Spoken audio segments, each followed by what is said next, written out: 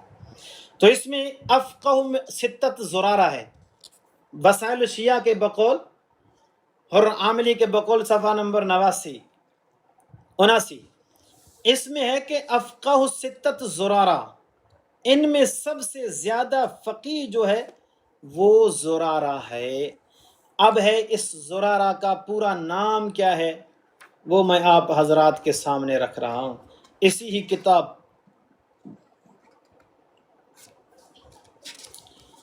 وسائل الشیعہ جلد 20، اور دوسرا چھاپا ہے اس کا جو دوسرے مکتب سے چھپا ہوا ہے وسائل الشیعہ، جو 30 جلدوں میں ہے۔ اس 30 جلدوں میں تیسری جو نا آخری جو جلد ہے وہ مراد ہے، اور یہاں پر یہ 20ویں جلد ہے، 30ویں جلد اس کی، 30 جلدوں والے کی۔ اس میں کا آخری حصہ جو ہے وہ روات پر مشتمل ہے۔ اس میں زرارہ بن آین کا پورا نسب نامہ لکھا ہوا ہے۔ سب سے پہلے ہم اس کے نسب سے واقفیت حاصل کرتے ہیں کہ زرارہ صاحب کا نسب کیا ہے۔ اب یہ زرارہ صاحب کے نسب کے بارے میں لکھتے ہیں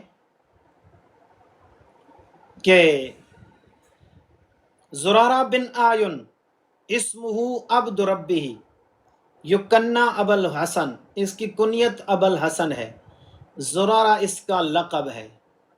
وکان آین بن سنسن، اور آین بن سنسن جو تھا عبدن رومین، یہ ایک رومی ہے، اور یہ عبد رومی ہے، لرجل من بنی شیبان، بنو شیبان سے اس کا جو ہے نا کہ کسی مالک سے تعلق ہے، یعنی زرارہ بن آین جو ہے وہ کسی غلام کا بچہ ہے۔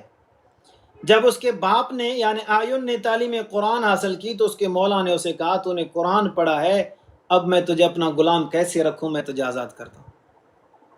تو اس نے اس کو آزاد کر دیا، اور پھر اس نے اس سے مطالبہ بھی کیا کہ میں تجھے اپنے نسب میں داخل کروں، لیکن اس نے کہا نہیں، میں بس وہ رومی نسب پر ہی برقرار رہوں گا، اسی طرح نہیں آؤں گا آپ کے پاس۔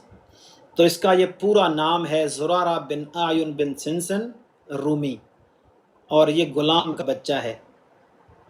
اب میں آپ حضرات کے سامنے زرارہ کے حوالے سے امام نے کیا فرمایا ہے وہ پیش کرنے جا رہا ہوں۔ اور پھر زرارہ کے بارے میں شیعہ مذہب کے اندر 2 طرح کی روایتیں ملتی ہیں۔ کچھ وہ روایتیں ہیں کہ جن کے اندر زرارہ صاحب کی شیعہ مذہب کے بقول توثیق کی گئی ہے، یعنی یہ ثقہ ہے۔ ویسے تو سب رجال والوں نے اس کے اوپر حکم تو یہی لگایا ہے کہ ثقہ ہے، افاضل ہے، بڑا بڑا جو ہے اس کا نام ہے، لیکن رجال کشی والے نے اس کے لیے جو عنوان باندھا، اس عنوان میں 62 کے قریب روایتیں نقل کی ہیں۔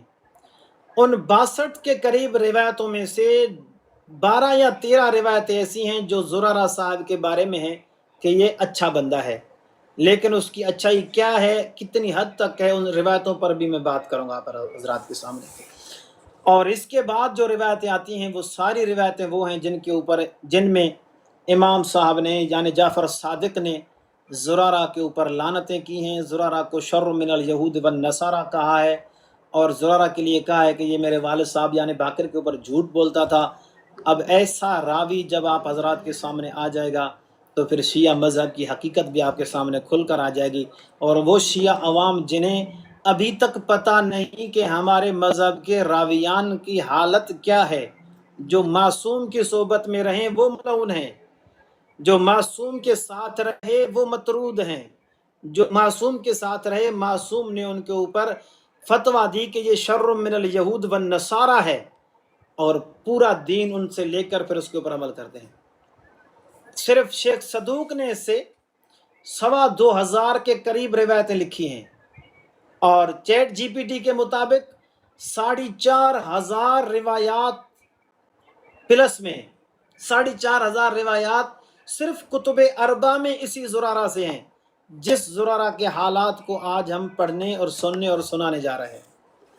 جب 4,500 روایتیں جن کا تعلق ایمان کے ساتھ ہے، ان میں بہت سی روایتوں کا تعلق عقیدے کے ساتھ ہے، ایسے ملعون اور مطرود شخص سے منقول ہوں گی تو وہ عقیدہ رکھنا کیسا ہوگا، پھر ایسا عقیدہ رکھنے والے لوگ کیسے ہوں گے، یہ فتویٰ آپ نے دینی ہے، یہ مسئلہ اس طرح آپ نے حل کرنا ہے۔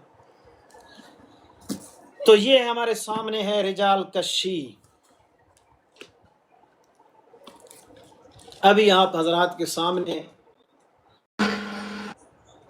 جو ساتھی یوٹیوب پر دیکھ رہے ہیں ان کے سامنے مولانا عبدالقیوم صاحب نے اختیار و معرفت الرجال المعروف رجال کشی اور شیخ الطائفہ ابو جعفر حسن بن علی توسی کے مقدمے وغیرہ کے ساتھ یہ کتاب چھپی ہے۔ ابھی اسی کے اندر روایت ہے 208 سے شروع ہوتی ہیں یہ روایتیں۔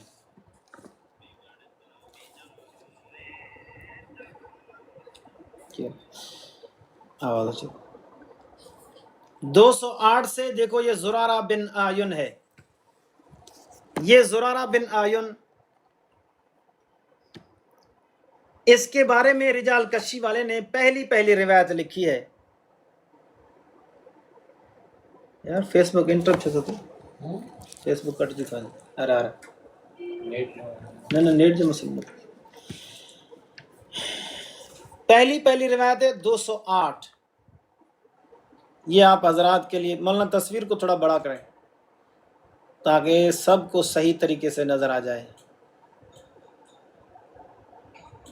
ہاں ابھی صحیح ہے۔ یہ زرارہ ہے، اس کے بارے میں پہلی روایت ہے۔ امام نے کہا، زرارہ میں نے تیرا نام جنت والے کے لوگوں میں دیکھا لیکن الف کے بغیر تھا، الف کے۔ تو زرارہ نے اسی وقت کہا، جی حضرت میرا نام عبد رب ہے اور زرارہ میرا لقب ہے۔ چلو صحیح ہے۔ اب یہ پہلی روایت ہے کہ زرارہ تو جنت میں، تیرے جنت کے لوگوں کے ساتھ تیرا نام لکھا ہوا ہے۔ ابھی اس روایت میں پہلا راوی ہے محمد بن مسعود۔ اس کے بارے میں تنقیح المقال جلد 3 صفحہ 183 پر یہ بات لکھی ہوئی ہے کہ کان یروی عن الضعفاء کثیرا، کہ یہ محمد بن مسعود جو ہے اکثر طور پر ضعیف راویوں سے روایت نقل کرتا ہے۔ اب ہم دوسرا راوی دیکھتے ہیں جو اس محمد بن مسعود کا استاد ہے، وہ کیسا ہے، کیونکہ یہ کبھی کبھی ثقہ راویوں سے بھی روایت نقل کرتا ہے لیکن اکثر اس کی روایت ضعیف سے ہوتی ہے۔ تو اس میں پہلا اس کا استاد ہے علی بن حسن بن علی بن فضال۔ اس کے بارے میں المفید من معجم الرجال کے اندر محمد جواہری یا معجم رجال الحدیث جو خوئی کی لکھی ہوئی ہے اس کا خلاصہ ہے المفید کے نام سے، وہ کتاب میرے پاس ہے۔ اس کے اندر لکھا ہوا ہے کہ یہ فتحی المذہب تھا۔ اب فتحی المذہب کیا ہے؟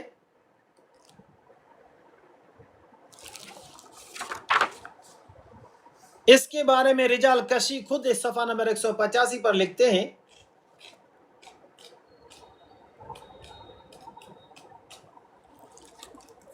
کہ یہ فتحی المذہب والے لوگ وہ ہیں جو عبداللہ بن جعفر بن محمد کی امامت کے قائل تھے، یعنی جعفر صادق کے بڑے بیٹے عبداللہ جو جعفر صادق کے بعد زندہ رہے۔ اور آگے چل کر ایک اور روایت میں آپ حضرات کے سامنے پڑھوں گا کہ زرارہ نے اپنے بیٹے کو بھیجا مدینے جعفر صادق کے مرنے کے بعد، کہ ہم تک تو یہ بات پہنچی ہے کہ امام کے بعد امام کا بڑا بیٹا جو ہے وہ امام بنتا ہے. اب امام کا بڑا بیٹا عبداللہ ہے، اور اس کے بعد ہے کاظم، موسیٰ کاظم جس کو ہم کہتے ہیں، وہ ہے. اب تو جا مدینے جا کر پوچھ لے لوگوں سے کہ کون امام ہے. یہ ہے خدائی چنے ہوئے امام. کہ زرارے کو یہ یقین ہے کہ خدا چنتا ہے، لیکن پھر بھی بیٹے کو بھیج رہا ہے کہ مدینے والوں سے پوچھ کر آ کہ ابو عبداللہ جعفر صادق کے بعد ان کا کون سا بیٹا امام بننے والا ہے. تو یہ وہ ہیں جو عبداللہ بن جعفر کو امام مانتے ہیں، یعنی موسیٰ کاظم کی امامت کے انکاری ہیں. اور شیعہ مذہب کے اندر یہ بات واضحات کے ساتھ لکھی ہوئی ہے کہ 12 اماموں میں سے کسی ایک امام کی امامت کا انکار کرنے والا وہ شیعہ مذہب کے اندر شامل نہیں ہے، اسلام سے خارج ہے، کیونکہ وہ کافر ہے نعوذ باللہ. اور یہ وہ راوی ہے جو عبداللہ بن جعفر کو امام مانتا ہے. اب بتاؤ محمد بن مسعود کی اس روایت کی کیا حیثیت رہ گئی؟ یہ کافر سے روایت ہے جو امامت کا قائل ہی نہیں ہے. پھر اس کے ساتھ ساتھ ایک اور اصول بھی میں آپ حضرات کو بتاؤں جو وسائل شیعہ جلد 20 کے اندر لکھا ہوا ہے صفحہ نمبر 101 پر، کہ شیعہ مذہب کے اندر جو صحیح حدیث ہے وہ یہ ہے کہ امام معصوم کے بعد ہر راوی امامیہ شیعہ ہو، اثنا عشری شیعہ ہو. اگر وہ امامی اور اثنا عشری شیعہ نہیں ہے تو وہ روایت بھی ان کے ہاں قابل حجت اور قابل استدلال نہیں ہے. وہ روایت تو ہے لیکن صحیح نہیں. اب اس کے اندر پہلا راوی علی بن حسن، یہ بھی فتحی المذہب تھا. پھر آگے اس کا ایک اور استاد ہے احمد، یہ حسن کے بیٹے ہیں، محمد اور احمد. محمد اور احمد دونوں بھائی ہیں، ابن الحسن ہیں. یہ حسن بن علی بن فضال جو اس کا نام ہے، اس کے بیٹے ہیں محمد اور احمد. ان میں سے احمد کا عقیدہ بھی فتحی المذہب والوں کا تھا، یعنی وہ بھی عبداللہ بن جعفر کو اپنا امام مانتا تھا. اور تیسرا راوی ہے اس کے اندر ابن بکیر، اس کے بارے میں بھی المفید کے صفحہ 327 پر لکھا ہوا ہے کہ فتحی المذہب. اور احمد کے بارے میں بھی معجم الرجال مفید کے اندر یہ بات صفحہ نمبر 24 پر لکھی ہوئی ہے کہ یہ بھی فتحی المذہب تھا. تو یہ روایت بھی ختم ہو گئی. تو گویا کہ امام جعفر صادق نے جو زرارے کا نام اہل جنت میں دیکھا تھا وہ جنت میں نہیں تھا، کہیں اور لکھا ہوا تھا. اس کے بعد دوسری روایت ہے 209 روایت. 209 روایت میں حدثنی محمد بن مسعود علی بن محمد القمی، یہ سکہ راوی ہے. حدثنی محمد بن احمد، یہ بھی سکہ ہے. عبداللہ بن احمد، یہ عبداللہ بن احمد جو ہے یہ ضعیف ہے. یہ محمد بن احمد بن یحییٰ یہ ضعیف ہے. المفید میں معجم الرجال کے صفحہ نمبر 325 پر، اور راوی نمبر ہے 6693. اور اس کے بعد ایک اور راوی ہے بکر بن صالح. اس نام کے المفید کے اندر 3 راوی جمع شدہ ہیں، اور اس نے 2 پر مجہول ہونے کا حکم لگایا ہے اور 1 کو ضعیف کہا ہے. تو اس کا مطلب ہے یہ روایت بھی سندی اعتبار سے شیعہ مذہب کے مطابق زرارے صاحب کے حق میں نہیں ہے. زرارہ کی جو کشتی ہے وہ ابھی پانی کے اندر جو ہے نا پھنس چکی ہے. اور اس کے اندر چوتھا راوی ہے ہشام بن سالم. ہشام بن سالم کے لیے خود رجال کشی والا مصنف خود لکھتا ہے صفحہ نمبر 202 پر کہ یہ مجسمہ تھا، یعنی یہ اللہ تعالیٰ کے لیے جسم کا قائل تھا کہ اللہ تعالیٰ کا جسم ہے مخلوق کے جسم کی طرح. اور اس نے لکھا ہے کہ یہ جو حشام ہے، وزعم حشام بن سالم ان اللہ عز وجل صورت وان آدم خلق علی مثل رب فنصف ھذا ونصف ھذا. تو آدم علیہ السلام کے اللہ کی تصویر پر تخلیق ہے، تو گویا کہ آدھا اللہ کی تصویر آدم کے اندر آگے، آدھا مخلوق ہے آدھا خدا ہے نعوذ باللہ. اب ایسا بندہ جو اللہ کے جسم کا قائل ہو وہ مسلمانوں کے ہاں بھی مومن نہیں، تو شیعہ مذہب کے ہاں بھی مومن نہیں. یہ دونوں کے ہاں متفق علیہ بات ہے. اب یہ دوسری روایت بھی چلی گئی. اس روایت کے اندر کیا تھا کہ اس میں امام کی طرف سے تو تعریف نہیں ہے، لیکن خود اپنے آپ کو یہ کہہ رہا ہے کہ میں جب بھی امام سے روایت سنتا ہوں تو میرے ایمان کے اندر بڑھوتری آ جاتی ہے. جعفر صادق کہتا ہے میں باقر سے جب بھی روایت سنتا ہوں تو میرے ایمان میں، جعفر سے سنتا ہوں تو زرارہ کہتا ہے میرے ایمان جو میرا ایمان بڑھ جاتا ہے، لیکن یہاں ایمان نہ بڑھا، راوی جھوٹے نکل گئے. اور 210 روایت بھی آپ حضرات کے سامنے ہے. اس 210 روایت کے اندر جعفر بن محمد بن معروف ہے. یہ المفید صفحہ نمبر 113 میں اس کے بارے میں لکھا ہے جو نا خوئی نے کہ من مشائخ کشی، یہ کشی کے استادوں میں سے ہے لیکن مجہول، یہ مجہول ہے۔ اور حدثنی جعفر بن محمد بن معروف، یعنی یہ کشی کہہ رہے ہیں کہ مجھے یہ خبر جعفر بن محمد بن معروف نے دی ہے، تو کشی صاحب کے یہ استاد بن گئے۔ یہ روایت بھی سند کے اعتبار سے ضعیف ہے، اور اس کے اندر الفاظ کیا ہیں وہ بھی میں آپ حضرات کو بتا رہا ہوں کہ میں نے زرارہ کے ابو بصیر کہتے ہیں میں نے ابو عبداللہ کو کہا کہ مجھے خبر دیں ابو ذر، مقداد، سلمان کے بارے میں، کیا انہوں نے اپنا سر منڈوایا تھا ابو بکر کے ساتھ قتال کرنے کے لیے؟ ابو بکر کے ساتھ قتال کرنے کے لیے ان تینوں نے اپنا سر منڈوایا تھا؟ تو امام نے یہ تو بتایا نہیں، تو امام نے سے یہ کہا کہ لولا زرارۃ اللہ ظننت ان احادیث ابی ستذهب، سر منڈانے وغیرہ کی بات معصوم نے نہیں کی، بس اتنی بات معصوم نے ضرور کی کہ اگر زرارہ نہ ہوتا تو میرے باپ کی حدیثیں سب کی سب ختم ہو جاتی۔ اب یہ روایت ہے، سند بھی اس کی ضعیف ہے، اور متن اس کا شیعہ مذہب کے ایک بنیادی اصول کے خلاف ہے۔ اگر اس کی سند صحیح ہوتی تو متن اس کا شیعہ مذہب کے بنیادی اصول کے خلاف ہے۔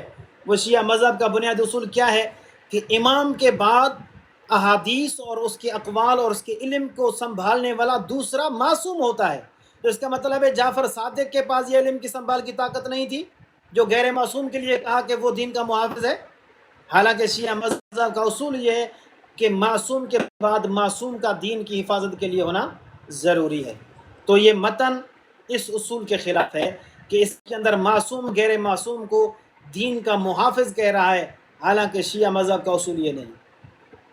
اور 211 نمبر روایت ہے، اس روایت کے اندر بھی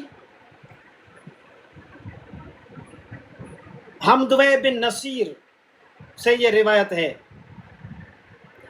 حدثنی محمد بن حسین بن ابی الخطاب، اور وہ حسن بن محمود السرداب اور علا بن رزین اور یونس بن عمار سے روایت کرتے ہیں۔ یہ روایت سند کے اعتبار سے تو کچھ نہ کچھ اچھی ہے، بہرحال متن اس کا خراب ہے، کیونکہ حدیث نمبر 211 یہ آپ حضرات کے سامنے ہے۔ اس کے اندر ہے کہ زرارہ نے ابو جعفر کو کی طرف منسوب کرتے ہوئے کہا کہ ابو جعفر کہتا ہے کہ ماں، باپ، بیٹا، بیٹی یہ اگر کسی کے وارث ہوں تو پھر ان کے ہوتے ہوئے شوہر اور بیوی کو تو حصہ مل سکتا ہے، باقی کسی اور کو حصہ نہیں مل سکتا۔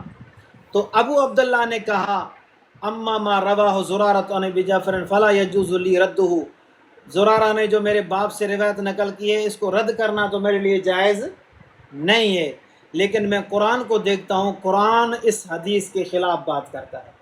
تو گویا کہ متن جو ہے اس روایت کا وہ قرآن کے خلاف ہے۔ شیعہ مذہب کا یہ بھی اصول ہے کہ جو حدیث قرآن کے مطابق ہوگی وہ صحیح ہوگی، اگرچہ جو ہے نا سند اس کی ضعیف ہی کیوں نہ ہو، اور وہ حدیث جو قرآن کے خلاف ہے اگرچہ اس کی سند کتنی بھی صحیح ہو وہ صحیح نہیں ہے۔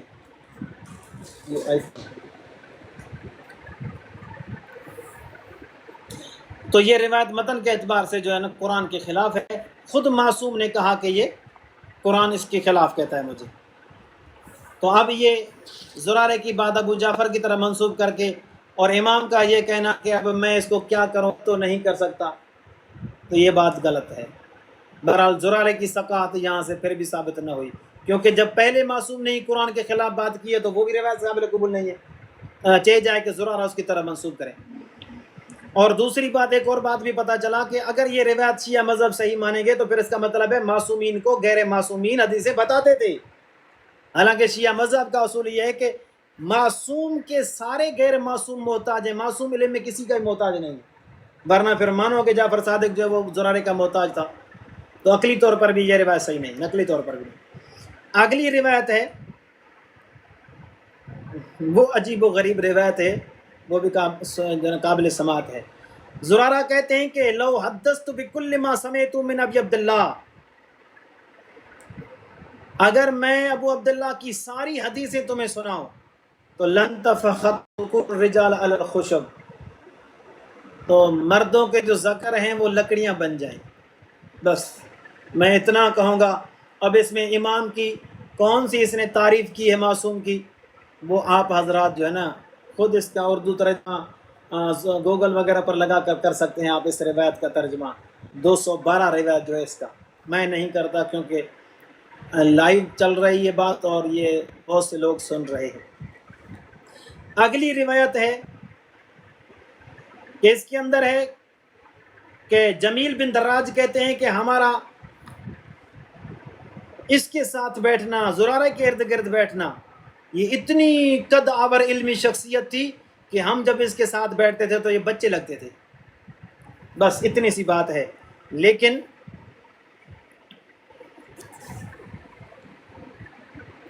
اس روایت کے خلاف ایک اور روایت آگے آئے گی، پھر میں انشاءاللہ دونوں کو ملا کر وضاحت کروں. اور یہ تعریف جو زرارے کی ہے یہ معصوم کی بزبان نہیں ہے، یہ جمیل بن دراج غیر معصوم ہے. اگر اس کو تعریف مان بھی لیں، روایت کی سند کو صحیح بھی مان لیں، تو زرارے کی تعریف زیادہ سے زیادہ ایک غیر معصوم نے کی ہے. لیکن اس کے مقابلے میں معصوم نے اس کے اوپر لعنتیں کی ہیں کہ زرارہ تیرے اوپر لعنت ہو خدا کی، اور تو مشرک اور یہودی اور نصارہ ہے. تو غیر معصوم کی تعریف کسی کام کی نہیں. اگلی روایت ہے 214. اس روایت کے اندر راوی ہے یونس بن عمار. یہ قلت لابی عبداللہ سے پہلے یونس بن عمار ہے.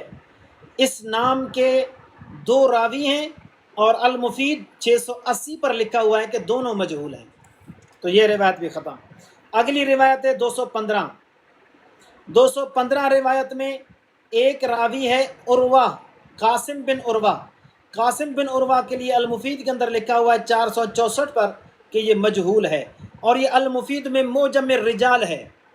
المفید میں موجم الرجال جو کھوئی نے موجم الرجال الحدیث کتاب لکھی ہے، یہ اس کا خلاصہ ہے، محمد جواہری نے کیا ہے، یہ اس کا کوئی شاگرد ہے میرے خیال میں.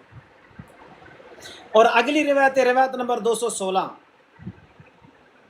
اس روایت کے متن میں یہ بات ہے کہ امام فرماتے ہیں کہ زرارہ مجھے زندہ مردہ پیارا ہے، لیکن روایت کی سند ضعیف ہے. اگلی روایت ہے، اس روایت کے اندر ایک راوی ہے محمد بن سنان. محمد بن سنان، محمد بن سنان کے بارے میں 3 راوی ہمیں ملے ہیں تنقیح المقال میں. تنقیح المقال جلد اول کی فہرست کے اندر صفحہ نمبر 138 جلد اول. ان میں سے ایک راوی ضعیف ہے اور 2 راویوں کو اس نے مجہول لکھا ہے کہ یہ محمد بن سنان جو ہے یہ پتہ نہیں اب اس کا تعلق کس راوی سے ہے، مجہولوں میں سے ہے یا ضعیف میں سے ہے، جس سے بھی ہو بہرحال روایت کی سند ضعیف ہے. اور دوسرا راوی ہے مفضل بن عمر.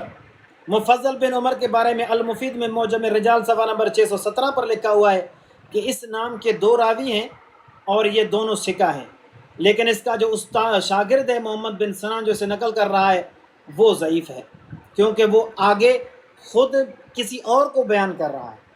اسی وجہ سے یہ روایت بھی قابل اعتبار نہیں ہے.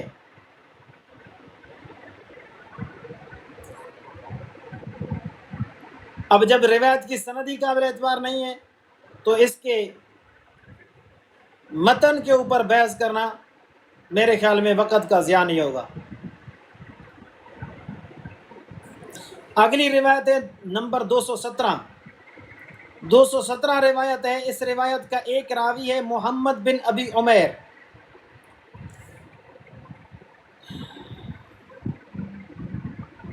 محمد بن ابی عمیر نام سے بھی 2 راوی ہیں. ایک نے جعفر صادق کا زمانہ پایا ہے اور یہ روایت بھی جعفر صادق سے ہے.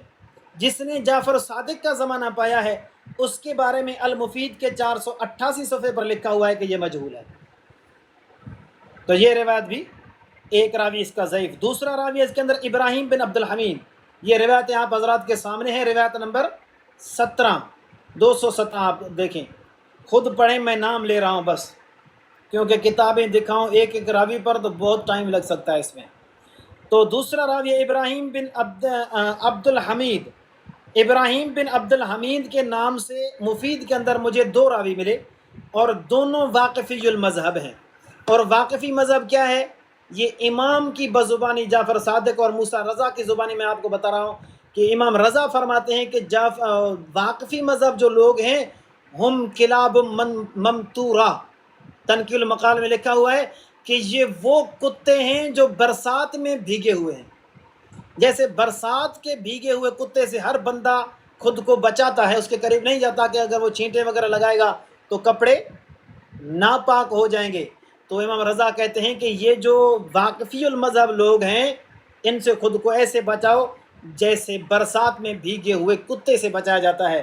لیکن شیعہ مذہب کا حال یہ ہے کہ معصوم نے کہا کتے سے بچو اور انہوں نے مذہب لے کر کتاب میں لکھ دیا. تو یہ مذہب کون سا پاک ہوگا؟ سوچنے اور فکر کرنے کی بات ہے. اور پھر اسی کتاب رجال کشی کے اندر واقفی عنوان باندھا ہوا ہے رجال کشی نے، یعنی اس نے محمد بن عمر بن عبدالعزیز نے کشی نے باب باندھا ہے کہ یہ جو واقفی ہیں یہ یہودی ہیں، ان سے بھی بدتر ہیں، یہ مشرک ہیں. بہرحال بہت سی ان کے اوپر امام نے فتوائیں لگائی ہوئی ہیں. تو یہ دو بندے ملے ہیں مجھے اس نام کے، اور دونوں کو المفید والے نے واقفی لکھا ہے کہ یہ دونوں واقفی المذہب ہیں. اب بتاؤ اس روایت کی کیا حیثیت باقی رہ جاتی ہے؟ اور اس روایت کا متن کیا ہے؟ متن بھی شیعہ مذہب کے خلاف، اصول کے خلاف ہے، کیونکہ اس کے اندر ہے کہ اگر اللہ رحم کرے زرارہ بن آئین پر، اگر زرارہ اور اس جیسے اور اس کے ساتھی نہ ہوتے تو میرے باپ کی احادیث ختم ہو چکی ہوتی. تو جعفر صادق یہاں پر دین کا نگہبان ایک غیر معصوم کو قرار دے رہا ہے، حالانکہ شیعہ مذہب کا اصول یہ ہے کہ دین کی حفاظت کا ذمہ معصومین کا ہے، کسی غیر معصوم کا نہیں. اگلی روایت ہے 218. اس کے اندر پہلا راوی ہے حسین بن حسن بن بندار القمی. یہ حسین بن حسن کے بارے میں المفید 165 پر لکھا ہوا ہے کہ یہ مجہول ہے. اور اس کا ایک اور راوی ہے علی بن سلیمان بن داود الداری. یہ روایت نمبر 218 ہے بھائی. علی بن سلیمان بن داود الرازی بھی ہے اور داری بھی ہے. بہرحال علی بن سلیمان بن داود المفید کے اندر لکھا ہوا ہے کہ 398 صفحہ پر کہ یہ مجہول راوی ہے. اور یہ روایت بھی گویا کہ سند کے اعتبار سے جس میں زرارے کی تعریف تھی وہ چلی گئی، کیونکہ یہ روایت سند کے اعتبار سے کمزور ہے. اور اس روایت کا متن کیا ہے؟ والسابقون السابقون اولئک المقربون. امام نے زرارہ کو کہا کہ تم میرے پہلے شاگرد ہو، اس لیے تم زیادہ قریب ہو، جنت کے زیادہ حقدار ہو. لیکن کیا کریں، اس روایت کی سند ضعیف ہے کیونکہ اس کے دو راوی مجہول ہیں. اور اگلی روایت ہے 219. اس روایت کے اندر یہ ہم پہ بھی سکھا ہے یعقوب یزید اور ابن ابی عمیر. اگلا راوی ہے ہشام بن سالم. یہ میں نے آپ کو 202 صفحہ رجال کشی کا بتایا کہ یہ مجسمہ نظیرہ رکھتا تھا، اور جب یہ مجسمہ ہے تو اس کی روایت کسی کام کی نہیں. اور پھر اس روایت کے اندر جو متن ہے وہ متن شیعہ مذہب کے مسلم اصول کے خلاف ہے. وہ مسلم اصول یہ ہے کہ دین کی حفاظت، دین کی محافظت یہ امام اور معصوم کا کام ہے. لیکن یہاں پر امام کہہ رہا ہے کہ دین کے حفاظت کرنے والے، میرے باپ کے بتائے ہوئے حلال اور حرام کی حفاظت کرنے والے یہ زرارہ، برید بن معاویہ اور ابو بصیر اور محمد بن مسلم ہیں. حالانکہ دین کی حفاظت ان کا کام نہیں ہے، دین کی حفاظت معصوم کا کام ہے کہ معصوم نے دین کی حفاظت کرنی ہے. اور اس سے اگلی روایت 220 صفحہ پر، 220 صفحے والے روایت میں بھی دوسرا راوی حسین بن حسن بن بندار ہے. 220 روایت یہ بندار ہے اور یہ دمدار ہے، یہ بھی مجہول ہے. المفید صفحہ نمبر 165 پر لکھا ہوا ہے. اور اس کے بعد ایک اور راوی ہے علی بن حدید.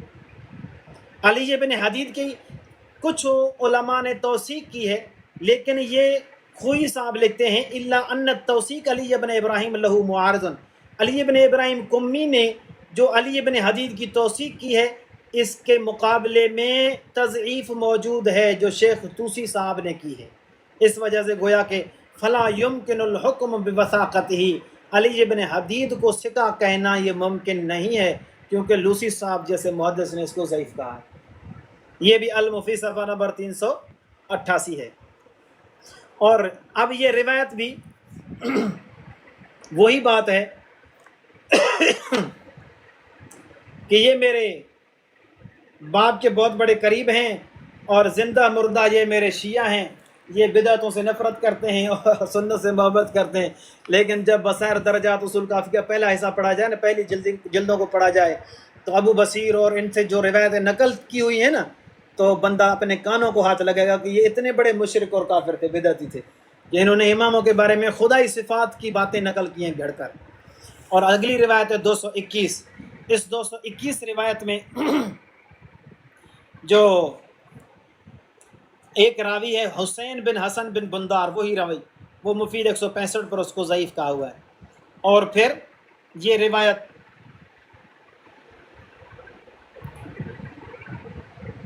اس روایت کا متن کیا ہے؟ اس روایت کا متن یہ ہے کہ زرارہ کے بیٹے جعفر صادق کے پاس آئے، حسن اور حسین، تو انہوں نے ان کو جعفر صادق نے کہا کہ میری طرف سے اپنے والد کو سلام کہنا، انی انما عیبک دفاع منی، اور انہیں بتانا کہ میں جو تیرے عیب جوئی کر رہا ہوں نا، کہ زرارہ جو ہے نا ملعون ہے، شر من الیہود والنصارى ہے، زرارہ کافر ہے، یہ عیب جوئی کم نہیں ہے۔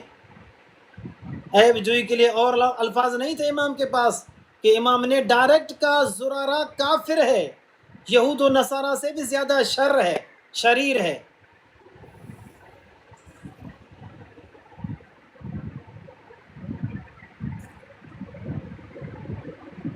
تو یہ امام کہہ رہا ہے کہ تو نے اس کو سلام کہنا ہے، میں جو تیری عیب جوئی کرتا ہوں یہ تجھے بچانے کے لیے، خود تقیے میں اور زرارہ کو بچا رہا ہے۔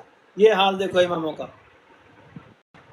فَإِنَّ النَّاسَ وَالْعَدُوُّ يُصَارِعُونَ إِلَىٰ مِنْ كُلِّ قَرَّبْنَاهُ وَحَمِدْنَا، اور کیونکہ لوگ جو ہے نا ہمارے دشمن ہیں، وہ ہمارے قریب رہنے والے لوگوں کے پاس آتے ہیں، انہیں تکلیف دیتے ہیں، اس لیے میں تیرے ساتھ اس طرح کر رہا ہوں۔ وَكُلُّ مَنْ يَبْنَا وَنَانَ فَإِنَّمَا عَيْبُكَ لِأَنَّكَ رَجُلٌ اشْتَرْتَ بِنَا وَبِمَالِكَ لِنَا، اگر تو بھی ہمارا بندہ ہے، اگر تو مشہور ہو گیا تو تجھے بہت بڑی تکلیفیں دیں گے، اس تکلیفوں سے تجھے بچانے کے لیے میں یہ کر رہا ہوں۔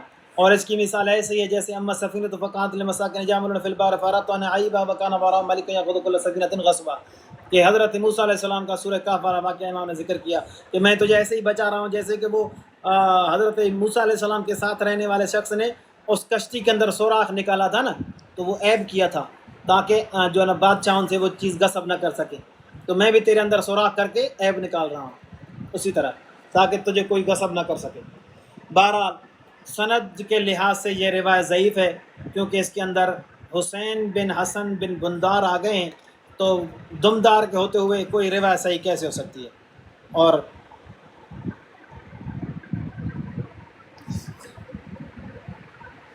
اگلی روایت 222، اور پھر اس روایت کا جو بہت لمبی روایت ہے، آگے کریں روایت کو بھائی، مولانا آگے کر روایت کو۔ ہاں، اس کے اندر یہ بات بھی لکھی ہوئی ہے کہ فلو قد قام قائمنا تکلم متکلمنا ثم استانف بکم تعلیم القرآن و شرائع الدین والاحکام والفرائض کما انزلہ اللہ علی محمد، کہ جب ہمارا قائم آئے گا تو پھر نئے سرے سے تمہیں قرآن، دین، ایمان، نئی چیزیں سکھائے گا۔ اس کا مطلب ہے زرارہ شرارہ والوں کا کوئی ایمان شیمان نہیں ہے، وہ نہیں سکھائے گا نا، اس کے پاس سارا کچھ ہے۔ تو یہ روایت بھی گویا کہ متن کے اعتبار سے بھی سکم سے خالی نہیں ہے۔ اگلی روایت ہے 222۔ اس روایت کے اندر وہی حسین بن زرارہ آ گئے ہیں، یہ زرارہ کے بیٹے ہیں۔ یہ مفید کے اندر صفحہ نمبر 168 پر لکھا ہوا ہے کہ حسین بن زرارہ یہ مجہول ہے، اور اس کے اندر یہ ہے کہ یہ کہتے ہیں کہ میں نے ابو عبداللہ کو کہا کہ میرے باپ آپ پر سلام بھیجتے ہیں، اور وہ آپ سے پوچھتے ہیں کہ جعلنی اللہ فدا کا لا یزال الرجل والرجلان یقدمان فیذکران انک ذکرتنی وقلت فیہ۔ حضرت کیا مسئلہ ہے، کیا تکلیف ہے آپ کو کہ جو بھی بندہ میرے پاس آتا ہے میرے علاقے میں، تو مجھے ایک بندہ، دو بندہ، جتنے لوگ آتے ہیں کہتے ہیں کہ یار جعفر صادق تیرے خلاف بڑا بول رہا تھا، تو کیا مسئلہ ہے آپ کو؟ تو اب آپ فیصلہ کریں کہ زرارہ نے اپنے بیٹے کو گاؤں سے بھیجا ادھر کہ جا کر ابو عبداللہ کو بات سمجھا دے کہ میرے خلاف کیوں بول رہا ہے، میں نے تیرا کیا بگاڑا ہے۔ اس کا مطلب ہے امام نے جو یہ تعریف کی وہ بھی تقیے کی وجہ سے، اس کے بیٹے سے ڈر گیا کہ ظالم جس نے بیٹا بھیجا ہے وہ میرے ساتھ کیا نہ کر سکتا ہے، تو یہ تقیہ امام شیعوں سے کرتے تھے، یہ بھی ثابت شدہ بات ہے، اس میں یہ بھی کوئی ڈھکی چھپی بات نہیں۔ بہرحال اس کے اندر علی ابن اسبات بھی ہے، اور علی ابن اسبات کے بارے میں المفید صفحہ نمبر 168 پر لکھا ہوا ہے کہ استدل علی وثاقتی بروایت صفوان و ازرابی عنہ اقول ذالک لا يدل علی الوثاقت. خوئی صاحب کہتے ہیں، کوئی صاحب کہ لوگوں نے صفوان اور اس کے ہم پلہ لوگوں سے یہ جو روایت کرتا ہے اس وجہ سے اس کی توثیق کی ہے بعض علماء رجال نے، لیکن کوئی صاحب کہتے ہیں میں کہتا ہوں کہ یہ وثاقت پر دلالت نہیں ہے. کسی ثقہ راوی سے ضعیف راوی روایت کرے تو وہ ضعیف ثقہ بن جائے، یہ کبھی بھی نہیں ہو سکتا. تو یہ اصول کے ہی خلاف بات ہے اس کو ثقہ ماننا. دو راوی اس روایت کے اندر ضعیف نکلے، اب سند چلی گئی تو متن کسی کام کا بھی نہیں ہے. اگلی روایت ہے صفحہ نمبر 223، یہ روایت نمبر 223. اس روایت کے اندر امام جعفر صادق نے زرارہ سے پوچھا، بتا گھر میں کوئی افراد وغیرہ ہیں، بیوی وغیرہ رکھی ہے یا نہیں رکھی؟ تو اس نے کہا کہ میرا دل نہیں چاہتا اس طرح عورتوں سے شادی کرنے کا. اچھا، تو امام نے کہا یار جوان ہو کر پھر بھی تو شادی نہیں کرتا. امام کو کیا پتا تھا کہ متع وغیرہ انہوں نے خود گھڑا ہے اور اس پر گزارا کر رہے ہیں تو کیوں شادی کرے گا شیخ رشید کی طرح اور واجپئی کی طرح. یہ دو بندے ہماری عمر میں گزرے ہیں، ایک واجپئی ہے اور ایک شیخ رشید ہے. واجپئی نے بھی شادی نہیں کی اور شیخ رشید نے بھی نہیں کی شادی. اور شیخ رشید کا تو ایک بیان بھی آیا تھا، ہم تو بچے تو سنتے تھے بڑوں سے کہ وہ کہتا تھا کہ دودھ جب تازہ ملتا ہے تو بھینس رکھنے کی کیا ضرورت ہے، اس طرح کوئی بیان آیا تھا اس کا. تو بہرحال اس نے کہا میں پسند نہیں کرتا. تو امام نے کہا جوان ہے پھر بھی نہیں کرتا، کہتا ہے بس اگر ضرورت پڑی تو کوئی باندھی شادی خرید لوں گا اور اگر اس کے بارے میں بھی کوئی شک وغیرہ پڑ گیا تو پھر اس کو بھی چھوڑ دوں گا. اس کا مطلب ہے یعنی شاک بندہ تھا، اپنی ماتحت اور ساتھ میں رہنے والوں کے اندر بھی یہ شک کرتا تھا. ایسا مشکوک بندہ معصوم کی صحبت میں رہا پھر بھی نہ سدھر سکا. الامان والحفیظ. بہرحال اس روایت کے اندر ایک راوی ہے احمد بن حلال، رجال کشی صفحہ نمبر 379 پر اس کے حالات وغیرہ لکھے ہوئے ہیں. اور رجال نجاشی نے لکھا ہے کہ یہ فتحی المذہب تھا، یعنی اس کا مذہب جو تھا وہ فتحی تھا. فتحی میں نے آپ کو تھوڑا وقت پہلے میں نے بتا دیا کہ فتحی مذہب کیا ہے، جو عبداللہ بن جعفر کی امامت کے قائل ہیں. تو اس سند کے اندر بھی یہ راوی احمد بن حلال آ گیا ہے، تو یہ روایت بھی کسی کام کی نہیں ہے. اگلی روایت روایت نمبر 224. یہ 62 روایتیں ہیں، میں جلدی کر رہا ہوں تاکہ آپ حضرات کا ٹائم جو ہے وہ ضائع نہ ہو اور وقت بھی زیادہ نہ لگے. اب ہے 224 روایت. اس کے اندر محمد بن ابراہیم الوراق ہے، یہ کشی کے اساتذہ میں سے ہے اور یہ مجہول ہے، اور مفید کے صفحہ نمبر 484 پر یہ بات لکھی ہوئی ہے. اور اسی طرح تنقی المقال کی فہرست میں بھی اس کو مجہول لکھا ہوا ہے. اور یہ روایت سند کے اعتبار سے ضعیف ہے، تو اسے استدلال کرنا صحیح نہیں. اور اگلی روایت ہے 225 روایت میں علی بن اسماعیل بن عیسیٰ ہے. یہ علی بن اسماعیل کے بارے میں مفید کے اندر صفحہ نمبر 385 میں لکھا ہوا ہے کہ یہ راوی مجہول ہے. اور اس کے روایت کے متن کے اندر ہے کہ زرارہ جو ہے نا حق کو بڑے شوق سے سنتے ہیں، اپنے پاس محفوظ کر کے رکھتے ہیں، لیکن روایت کی سند ضعیف ہے، اس وجہ سے امام کی یہ تعریف کسی کام کی نہیں. اس کے اندر دوسرا راوی یحییٰ بن محمد بن ابی حبیب ہے. اس کے بارے میں خود کشی نے لکھا ہے، اس کے ترجمے میں مفید کے اندر لکھا ہوا ہے کہ یہ کشی نے اس کے زرارہ کے ترجمے میں اس کو ذکر کیا ہے، لیکن یہ راوی مجہول ہے. اور اگلی روایت ہے روایت نمبر 226. اس روایت کے اندر بھی قاسم بن عروہ ہے. قاسم بن عروہ کے بارے میں المفید صفحہ نمبر 464 پر لکھا ہوا ہے کہ یہ مجہول راوی ہے. اور یہ کیا ہے، اس روایت کے اندر ہے کہ جعفر صادق کے پاس آیا اور اس نے پوچھا کہ عصر کی نماز کس وقت پڑھنی چاہیے، تو جعفر صادق نے اس کو کوئی جواب نہیں دیا. یہ اٹھا اور اس نے کہا حضرت آپ بڑے ہیں، ہم صرف پوچھنے کے جو ہے نا وہ ہیں مکلف ہیں، جواب دیں نہ دیں وہ آپ کی مرضی ہے. تو جواب جعفر صادق نے اس کو کچھ بھی نہیں دیا. پھر اور لوگ آئے اور ان کو کہا کہ زرارہ کو جا کر کہو کہ عصر جو ہے وہ 2 مثل کے بعد پڑھے، 2 مثل کے بعد پڑھے، یعنی آما کے مطابق پڑھے. اور آما کے مطابق عمل کرنے والی بات وہ تقیہ ہوتی ہے. تو گویا کہ یہ تعریف امام نے اس کی تقیتاً کی ہے، کسی کام کی نہ رہی. اور اگلی روایت ہے 227.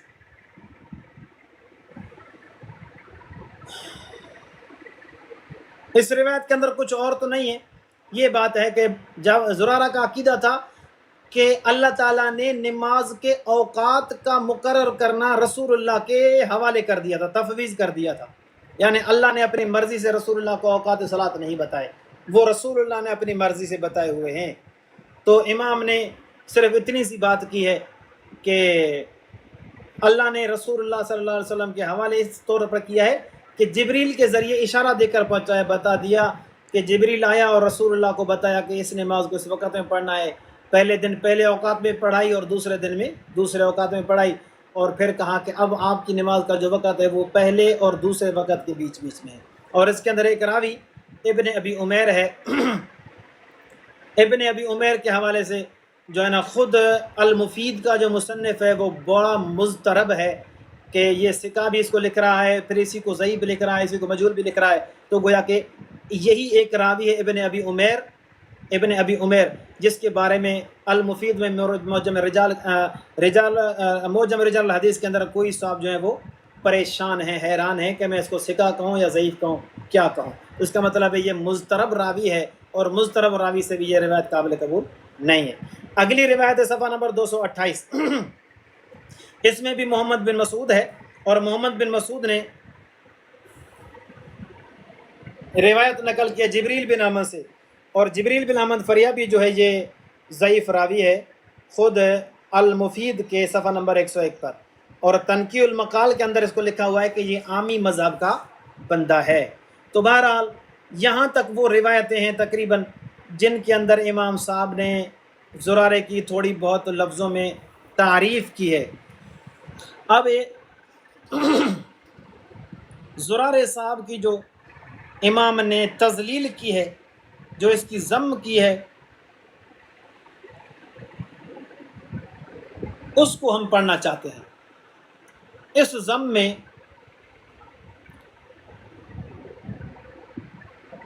پہلی روایت ہے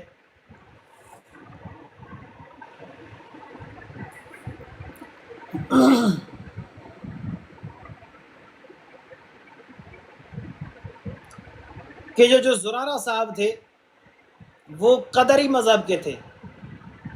قدری کہتے ہیں جو یہ عقیدہ رکھتے ہیں کہ جو کچھ بندے کر رہے ہیں ان کا کوئی اختیار نہیں، سب کچھ ان سے اللہ تعالیٰ زبردستی کروا رہا ہے، یا تقدیر میں جو لکھا ہوا ہے اس کے مطابق یہ ہوگا، اسی طرح ہی کریں گے، اور جو اللہ نے لکھا ہے بس وہ تقدیر ہے، وہ ہی ہوگا۔ حالانکہ تقدیر جو ہے وہ اللہ تعالیٰ کا علم ہے، یہ مستقل ایک عنوان ہے، اور وہ جبر شبر سے پاک ہے۔ تقدیر کی وجہ سے کسی بندے کے اوپر کوئی جبر نہیں، وہ اللہ تعالیٰ کا علم ہے کہ اللہ تعالیٰ بندوں کے حالات سے پہلے سے واقف ہے، اور جو اس کا اپنا علم ہے بندوں کے بارے میں اس نے اس کو تقدیر میں لکھوایا ہوا ہے، اس لکھائی کی وجہ سے کوئی بھی مجبور نہیں ہے، بلکہ بندے سے جب بھی پوچھا جائے گا تو دنیا کے اندر بھیجنے کے بعد اسے جو دو راستے دکھائے ہیں، ایمان والا اور کفر والا، اب بندے کی مرضی ہے ان میں سے کس راستے کو اختیار کرتا ہے اپنی مرضی سے، پھر فیصلہ اس دنیا والی زندگی میں کی ہوئے اعمال پر ہوگا، قیامت میں فیصلہ لکھی ہوئی پہلے والی تقدیر پر نہیں ہوگا۔ اس سے پتہ چلا کہ تقدیر جبر نہیں ہے۔ بہرحال یہ جو ہے نا قدری مذہب رکھتا تھا، اور یہ امام جعفر صادق نے اس کے لیے کہا کہ اس کا جو مذہب ہے ہم اس مذہب سے براءت کرتے ہیں۔ جعفر صادق جس کے مذہب سے براءت کرے، معصوم براءت کرے، تو وہ بندہ ٹھیک نہیں ہو سکتا کبھی بھی۔ اور پھر اگلی روایت کے اندر طاہر بن عیسیٰ وراق سے روایت ہے، اور اس کے بارے میں تنقیح المقال میں لکھا ہوا ہے کہ اس کی خبر جب تک سکہ کی خبر کے ساتھ نہ ٹکرائے تب تک یہ سکہ ہے، اور اس کی خبر لینے میں کوئی حرج نہیں ہے۔ یہ صفحہ نمبر 105 ہے، جلد 1، اور اس تنقیح المقال کی فہرست میں اس کے بارے میں یہ حال لکھا ہوا ہے۔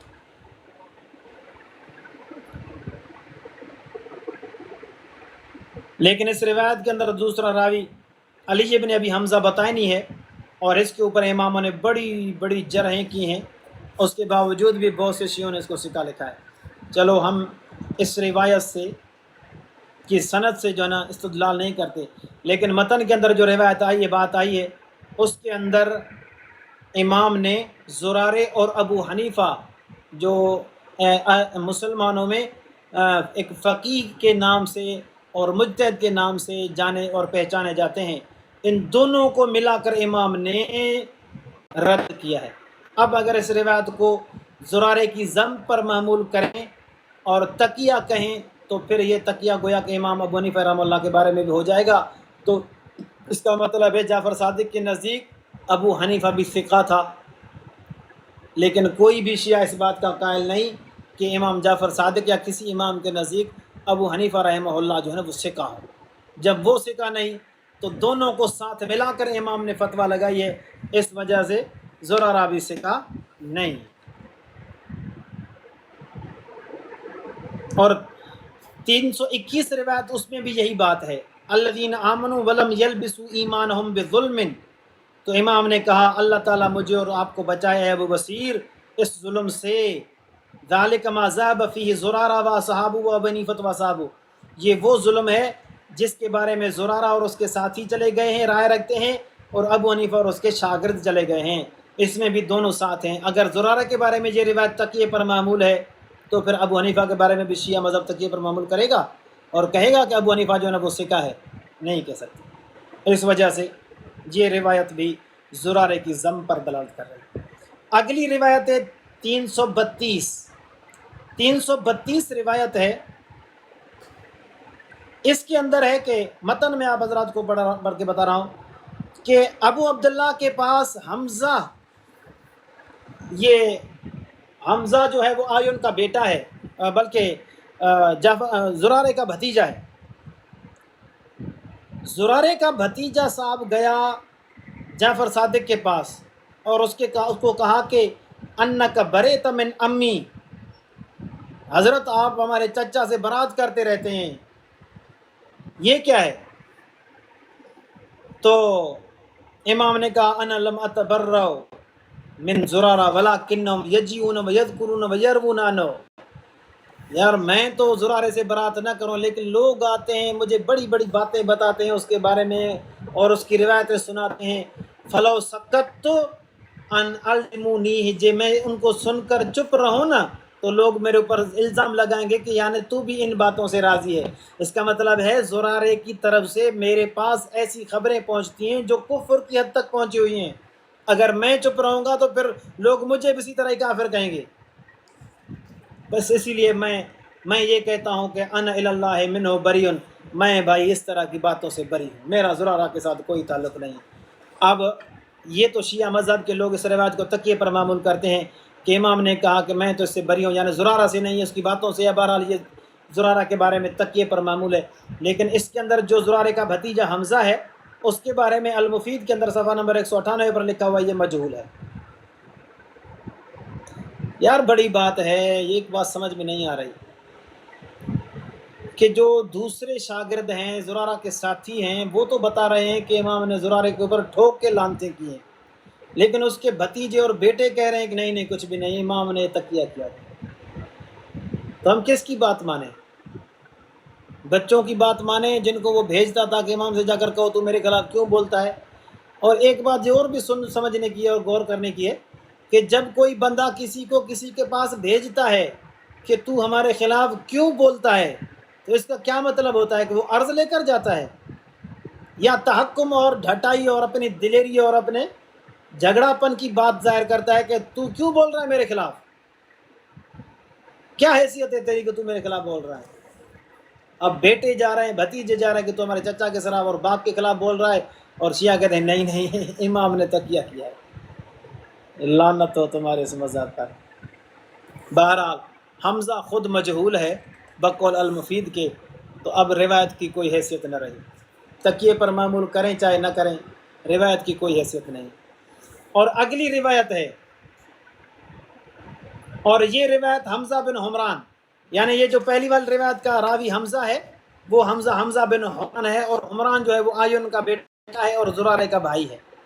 اب اگلی روایت میں بھی یہی بات ہے کہ حمزہ بن حمران یمن میں آئے، ابو عبداللہ سے ملے اور کہا کہ ہمیں خبر پہنچے کہ تو ہمارے چچا کے اوپر لعنتیں کرتا ہے، یہ ٹھیک نہیں ہے۔ تو امام نے کہا کہ نہیں یار، لوگ آتے ہیں پھر مجھ سے پوچھتے ہیں اور ان کی روایتیں مجھے سناتے ہیں تو پھر مجھے یہ کہنا پڑتا ہے کہ میں ان سے بری ہوں۔ تو اس روایت میں بھی وہی حمزہ بن حمران ہے اور یہ مجہول ہے المفید کی بقول، اور پھر اس میں محمد بن مسعود کی وہی بات کہ یہ ضعیف راویوں سے روایت نقل کرتا ہے، تو یہ روایت تکیے پر معمول کیسے ہو سکتی ہے؟ اور اگلی روایت ہے 234، اس روایت کے اندر امام نے زرارہ کے اوپر ایک مرتبہ نہیں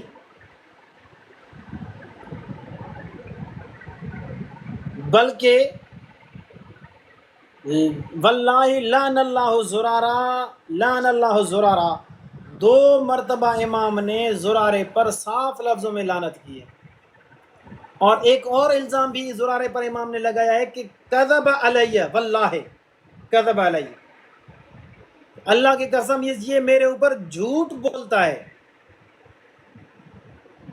اب شیعہ مذہب کے لوگ سوچیں کہ ذاکرین بتاتے ہیں کہ ہمارے امام معصوم ہیں، عالم الغیب ہیں، دلوں کے رازوں کو جاننے والے ہیں، وہ اپنے خیر اور شر شیوں سب کو جانتے ہیں، اب اس کے باوجود جب اتنی بڑی علمی صلاحیت رکھنے والا کہتا ہے یہ میرے اوپر جھوٹ بولتا ہے، تو یقیناً اسے یقین ہے نا کہ یہ واقعتاً میرے اوپر جھوٹ بولتا ہے، میں جانتا ہوں اس حرامی کو، کیسے چھوڑوں اس کو؟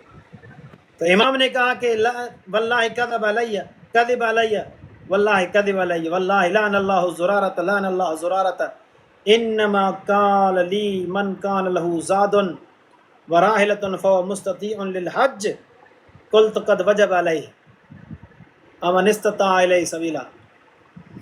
یہ استطاعت للہ علی الناس حج البیت من استطاع الیہ سبیلا والی آیت کے ماتحت امام کو، امام نے اس کو کچھ اور بتایا اور اس نے جا کر ظالم نے، ملعون نے لوگوں میں کچھ اور پھیلایا، پھر وہ لوگ امام کے پاس آئے، حضرت زرارے صاحب یوں آیت کا تفسیر بتا رہے ہیں، تو امام نے کہا یہ تو بڑا جھوٹا ہے، اس نے مجھ سے پوچھا تھا کہ استطاعت کا مطلب کیا ہے، جس کے پاس سامان ہو، سواری ہو، تو میں نے کہا جس کے پاس سامان سواری ہو اس پر حج فرض ہے، واجب ہے، بس میں نے اتنی بات کی ہے، اور یہ جھوٹ اس نے اپنی طرف سے ملا کے آگے پھیلا۔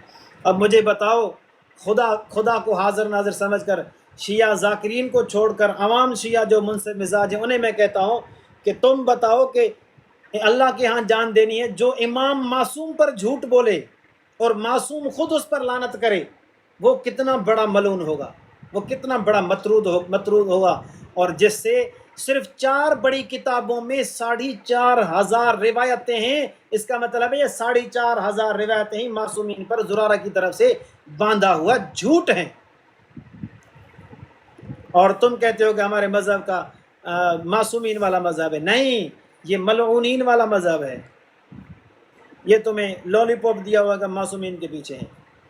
تو بہرحال یہ روایت ہے، اس روایت کے راوی تقریباً ثقات ہیں، اس میں ابو جعفر محمد بن قول میں بھی ثقہ ہے، اور زیاد بن ابی حلال یہ بھی ثقہ ہے، محمد بن ابو القاسم یہ بھی ثقہ ہے، اور عبداللہ بن ابو القاسم ماجلوی یہ پورا ایک ہی راوی ہے، یہ بھی ثقہ راوی ہے، کوئی بھی اس کے اندر ملعون اور مطرود راوی نہیں ہے، تو اس کا مطلب یہ روایت صحیح ہے، اور جعفر صادق نے زرارے پر صحیح روایت سے ثابت ہے کہ لعنتیں کی ہیں اور اس کو کذاب کہا ہے۔ اور ایک بات اور بھی آپ حضرات کو بتاؤں کہ جب کسی راوی کے بارے میں جرح اور عدالت دونوں مل جائیں، جمع ہو جائیں، تو پھر یہ اصول ہے کہ اس میں عدالت کو ترجیح نہیں ہوتی، خصوصاً جب جرح بھی مفسر ہو، یعنی وضاحت کے ساتھ اس نے کہا ہو کہ اس کے اندر یہ برائی ہے، اسی وجہ سے میں نے اس کو مجروح کیا ہے، اور اس روایت کے اندر امام وضاحت کے ساتھ جرح کر رہے ہیں کہ یہ ہمارے اوپر جھوٹ بولتا ہے، میں نے اسے یہ بتایا تھا اور اس نے جا کر لوگوں کو یوں بتایا ہے، اس پر اللہ کی لعنت ہو، یہ جھوٹا بندہ ہے، اور یہ جرح مفسر ہے، تو ثقاحت جتنی بھی صحیح روایتوں سے ثابت ہو، جرح مفسر آ گئی تو اس کو ترجیح حاصل ہوگی اور راوی ملعون اور مطرود رہ جائے گا۔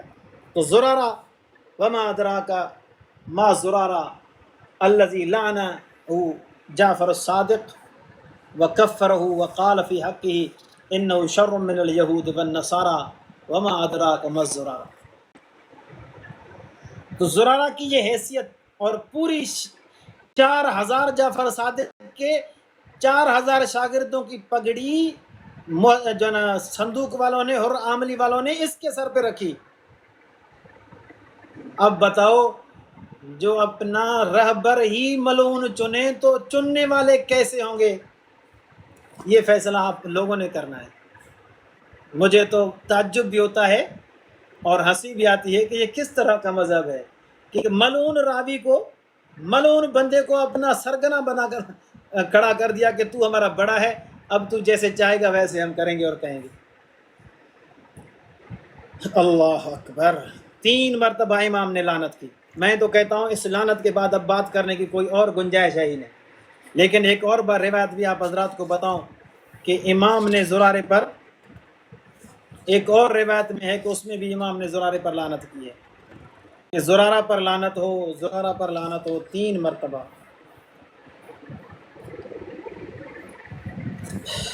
ابھی میں مختصر کرتا ہوں کیونکہ ٹائم کافی ہو گیا ہے، ٹائم کافی ہو گیا ہے، بس ٹائم کافی ہو گیا ہے، 1 گھنٹے سے اوپر ٹائم چلا گیا ہے۔ آپ حضرات کو میں نے تقریباً روایات کی سند پر جو نے تحقیق کی ہے، اور یہ میرے پاس جو رجال کشفی کا نسخہ ہے، اس کے ایک ایک صفحے کو میں نے روات کے حوالے سے بھر دیا ہے کہ کون سا راوی کس طرح کا راوی ہے، اور اس کی کیا ثقاہت ہے، کیا اس کی جہالت ہے، وہ کس طرح کا راوی ہے۔ ایک روایت سے بات ثابت ہو گئی۔ اگلی بات میں اس روایت کو خود کشی کہتے ہیں، وہ حنفی ہیں، وہ غالی ہیں، ان کی روایت کا کوئی اعتبار نہیں ہے۔ اس کے اندر یہ ہے کہ سمسن جو تھا نا زرارہ، یہ اماموں کے بارے میں کہتا تھا کہ یہ ساحر ہیں، یہ جادوگر ہیں، بہرحال۔ اور اس کے بعد پھر امام کی ایک اور روایت ہے کہ زرارہ بدعتیں گھڑتا تھا، بدعتیں گھڑ کر جو ہے نا لوگوں کے اندر پھیلاتا تھا۔ ایک اور روایت ہے جس کے اندر ہے لعن اللہ بریدن و لعن اللہ زرارہ، برید پر بھی اللہ کی لعنت ہو اور زرارہ پر بھی اللہ کی لعنت ہو۔ یہ افقہ ستت جو ہے نا، افاضل میں برید بھی ہے اور زرارہ بھی ہے، اور زرارہ اسی کا بھی استاد ہے، لیکن امام نے دونوں کو ملا کے لعنت کی ہے کہ تم دونوں لعنتی ہو۔ اور یہ روایت بھی صحیح روایت ہے، ثقہ روایت ہے۔